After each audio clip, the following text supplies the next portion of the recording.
ما حراك بهذا أن يكبر قدرك عند الله. அல்லாஹ்வுடைய தூதர் ஸல்லல்லாஹு அலைஹி வஸல்லம் சொன்னார்கள், நம்முடைய உள்ளங்களை நடுங்க வைக்கக்கூடிய செய்தி, காதுகளில் கேட்டு கடக்கக்கூடிய செய்தி அல்லாது. நாளை மறுமையில் அல்லாஹ்வின் சன்னிதானத்தில் இருந்து உங்களுடைய பாதங்களை நகட்டிவிட முடியாது. இந்த கேள்விகளுக்கு பதில் சொல்லாமல் அல்லாஹ் 4 கேள்விகளை முன்வைப்பான். அந்த 4 கேள்விகளுக்கும் பதில் கூறாத வரை அல்லாஹ்வுடைய சன்னிதானத்தில் இருந்து உங்களுடைய பாதங்களை நகட்ட முடியாது. அல்லாஹ் கேட்பான் நாளை மறுமையில், அல்லாஹ் உனக்கு கொடுத்த இந்த வாழ்வை எப்படி கழித்தாய்? அல்லாஹ் கேட்பான் நாளை மறுமையில், அல்லாஹ் கொடுத்த கல்வியை எந்த அளவு செயல்படுத்தினாய்? கற்றா என்று அல்லாஹ் கேட்பதில்லை, கற்ற கல்வியை எந்த அளவு செயல்படுத்தினாய்? அல்லாஹ் கேட்பான் மூன்றாவதாக, அல்லாஹ் வழங்கிய செல்வத்தை எப்படி சம்பாதித்தாய்? தனி கேள்வி அல்லாது, அதோடு இணைந்த கேள்வி, சம்பாதித்த செல்வத்தை எப்படி செலவழித்தாய்? அல்லாஹ் கேட்பான் அடுத்து, அல்லாஹ் கொடுத்த உடல் வலிமையை எப்படி பயன்படுத்தினாய் என்று. இந்த அல்லாஹ்வுடைய தூதர் ஸல்லல்லாஹு அலைஹி வஸல்லம் அவர்கள் சொன்னார், அல்லாஹ் வழங்குகின்ற வாழ்வாதாரத்தை சேகரிக்கக்கூடிய முறையிலும் அல்லாஹ் அனுமதித்த முறையில் அதை சேகரிக்க வேண்டும். அல்லாஹ் செலவழிக்கக்கூடிய முறையிலும் அல்லாஹ் அனுமதித்த முறையில் அதை செலவழிக்க வேண்டும். இன்ற எல்லா கணக்குகளும் அல்லாஹ்வின் சன்னிதானத்துக்கு முன்னால் கொடுக்காமல் ஒரு அடியான் அவனுடைய பாதங்களை நகட்டிவிட முடியாது என்று அல்லாஹ்வுடைய தூதர் ஸல்லல்லாஹு அலைஹி வஸல்லம் சொன்னார்கள். அல்லாஹ்வுடைய தூதர் ஸல்லல்லாஹு அலைஹி வஸல்லம் சொன்னார்கள், அல்லாஹ்வுடைய செல்வத்தை யார் ஒருவர் அவன் அனுமதிக்காத முறையில் தேடுவாரோ ஃபலஹுமுன் நாரு யௌமல் கியாமா, நாளை மறுமையில் அவர் சேரக்கூடிய இடம் நரகமாக அமையும் என்று அல்லாஹ்வுடைய தூதர் ஸல்லல்லாஹு அலைஹி வஸல்லம் சொன்னார்கள். அல்லாஹ்வுடைய தூதர் ஸல்லல்லாஹு அலைஹி வஸல்லம் சொன்னார்கள், அல்லாஹ் அனுமதிக்காத முறையில் சேகரித்த செல்வத்தை கொண்டோ வாழ்வாதாரத்தை கொண்டோ யார் ஒருவர் தன்னுடைய உடம்பை வளர்ப்பாரோ அந்த உடம்பில் சேரக்கூடிய சதைத்துண்டு உறுதியாக செல்லும், அது உரிமையாக்கப்படும். அந்த இடம் நாளை மறுமையில் நரக நெருப்புக்கு என்று அல்லாஹ்வுடைய தூதர் ஸல்லல்லாஹு அலைஹி வஸல்லம் அவர்கள் சொன்னார்கள். அல்லாஹ் ரப்புல் ஆலமீன் அவனுடைய புத்தகம் அல் குர்ஆனிலே கூறிய குர்ஆனுடைய வசனத்தை அல்லாஹ்வுடைய தூதர் ஓதி காண்பித்தார்கள். ஒரு முறை அல்லாஹ் ரப்புல் ஆலமீன் சுத்தமானவன், அல்லாஹ் சுத்தத்தை தவிர வேறொன்றையும் அல்லாஹ் அங்கீகரிப்பதில்லை. அல்லாஹ் ரப்புல் ஆலமீன் நபிமார்களுக்கு ஏவியதைத்தான் அல்லாஹ் முஃமின்களுக்கும் அல்லாஹ் கட்டளையிடுகிறான். நபிமார்களே, அல்லாஹ் வழங்கியதிலிருந்து அழகிய முறையில் ஹலாலான முறையில் நீங்கள் உண்ணுங்கள், வஅமலு ஸாலிஹா, நல்ல அமல்களை செய்து கொள்ளுங்கள் என்று அதே கட்டளையைத்தான் அல்லாஹ் முஃமின்களுக்கும் கொடுக்கிறான்.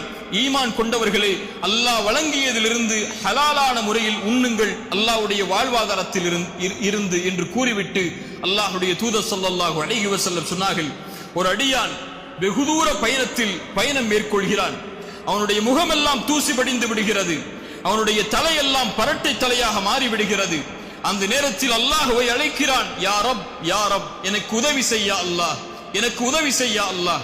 அல்லாஹ்வுடைய தூதர் ஸல்லல்லாஹு அலைஹி வஸல்லம் கூற வருவதுடைய பொருள், யா அல்லாஹ் நான் சிரமத்தில் இருக்கிறேன், யா அல்லாஹ் நான் கஷ்டத்தில் இருக்கிறேன், யா அல்லாஹ் என்னுடைய சிரமத்திற்கு விடுதலையை கொடு என்று சிரமத்தில் சிக்கி தவிக்கக்கூடிய ஒரு மனிதன் அல்லாஹ்வை அழைக்கிறான். அல்லாஹ்வுடைய தூதர் ஸல்லல்லாஹு அலைஹி வஸல்லம் சொன்னார்கள், அவன் உண்ட உணவு ஹராம், அவன் அணிந்திருக்கக்கூடிய ஆடை ஹராம், அவன் குடிக்கக்கூடிய பானம் ஹராம், அவனுடைய வாழ்வே ஹராமில் மூழ்கி இருக்கிறது, அல்லாஹ் தடுத்த முறையில் மூழ்கி இருக்கிறது. அல்லாஹ் இந்த அழைப்பிற்கு எப்படி பதில் கொடுப்பான் என்று அல்லாஹ்வுடைய தூதர் ஸல்லல்லாஹு அலைஹி வஸல்லம் அந்த ஹதீஸை முடித்தார்கள்.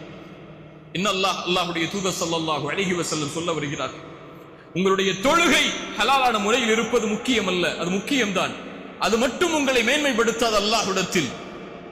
உங்களுடைய ஜகாத், உங்களுடைய ஹஜ், உங்களுடைய கலிமா, உங்களுடைய மார்க்கத்துடைய அடிப்படைகள், இது மட்டும் நேர்த்தியாக இருப்பது அல்லாஹ்விடத்தில் உங்களை இணக்கமாக்கி விடாது.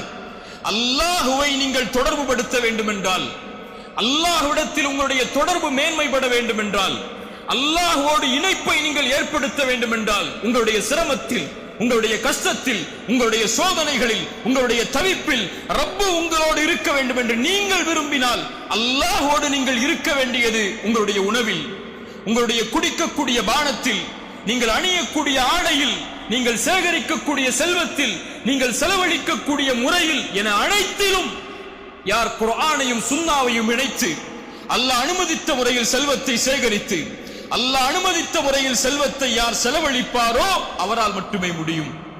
அது அல்லாத தொடர்புகளை வைத்திருக்கக்கூடிய எல்லோர்களோடும் அல்லாஹ் ரப்புல் ஆலமீன் தன்னுடைய தொடர்பை நீக்கிக் கொள்கிறான் என்று அல்லாஹ்வுடைய தூதர் ஸல்லல்லாஹு அலைஹி வஸல்லம் அவர்கள் சொன்னார்கள். அல்லாஹ்வுடைய தூதர் ஸல்லல்லாஹு அலைஹி வஸல்லம் இந்த வழிமுறைகளை எல்லாம் எமக்கு வரையறுத்து விட்டு அல்லாஹ்வுடைய மார்க்கம் தடை செய்த ஒன்றை தங்களுடைய கடைசி நேரத்தில் அல்லாஹ்வுடைய தூதர் நினைவுபடுத்தினார்கள். அல்லாஹ்வுடைய தூதர் ஸல்லல்லாஹு அலைஹி வஸல்லமுடைய ஹஜ்ஜத்துல் விதா கடைசி இறுதி பேருரை, இந்த உலகத்தை விட்டு அல்லாஹ்வுடைய தூதர் ஸல்லல்லாஹு அலைஹி வஸல்லம் பிரியக்கூடிய நேரத்தில் நபித்தோழர்களுக்கு முன்னால் அல்லாஹ்வுடைய தூதர் ஆற்றிய உரை அது, சமூக மாற்றத்திற்கான உரை அது.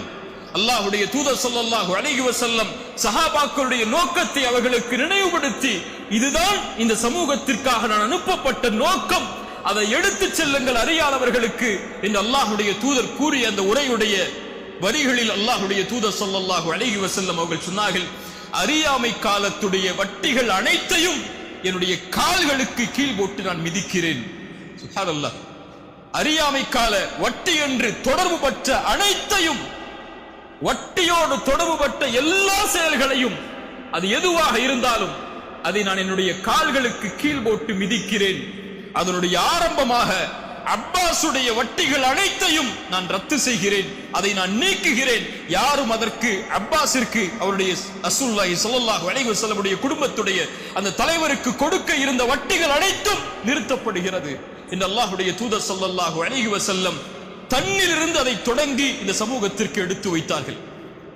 அல்லாஹ்வுடைய தூதர் ஸல்லல்லாஹு அலைஹி வஸல்லம் தடை செய்த, காலுக்கு கீழ் போட்டு மிதித்த வட்டி நாளடைவில் உருகெடுத்து இந்த முஸ்லிம்கள் மத்தியிலும் எந்த ஒரு சமூகம் வட்டியை அழிப்பதற்காக போராடியதோ, எந்த ஒரு சமூகம் வட்டியை எதிர்ப்பதற்காக தங்களுடைய ஒட்டுமொத்த செல்வத்தையும் இழப்பதற்கும் தயாரானதோ, அந்த சமூகத்தின் மத்தியிலும் சர்வ சாதாரணமான ஒரு குற்றமாக அது உருவெடுத்து விட்டது. ரசூலுல்லாஹி ஸல்லல்லாஹு அலைஹி வஸல்லம் அதையும் எமக்கு சொன்னார்கள். மறுமை வரும், மறுமை நாள் வருவதற்கு முன்னால் உங்களில் எவரையும் வட்டி தீண்டாமல் இருக்காது, வட்டியுடைய புகையாவது நீங்கள் அனைவரும் சுவாசித்திருப்பீர்கள் என்று அல்லாஹ்வுடைய தூதர் ஸல்லல்லாஹு அலைஹி வஸல்லம் சொன்னார்கள். சுப்ஹானல்லாஹ். அல்லாஹ்வுடைய தூதர் ஸல்லல்லாஹு அலைஹி வஸல்லம் கூறிய அந்த காலத்தில் தான் நாம் வாழ்ந்து கொண்டிருக்கிறோம். நம்முடைய எந்த தொடர்பிலும், அது ஒரு வங்கி கணக்குடைய தொடர்பாக இருந்தாலும், ஒரு வியாபார தொடர்பாக இருந்தாலும், எந்த ஒரு வியாபாரத்துடைய மேன்மையின் தொடர்பாக இருந்தாலும், எல்லா மத்தியிலும் வட்டியோடு தொடர்பு பட்ட மக்களாக நாம் நம்மை அறியாமலேயே வாழ்ந்து கொண்டிருக்கக்கூடிய காலத்தில் தான் நாம் இருந்து கொண்டிருக்கிறோம். அல்லாஹ் ரப்புல் ஆலமீன் நம்மை பாதுகாப்பானாக.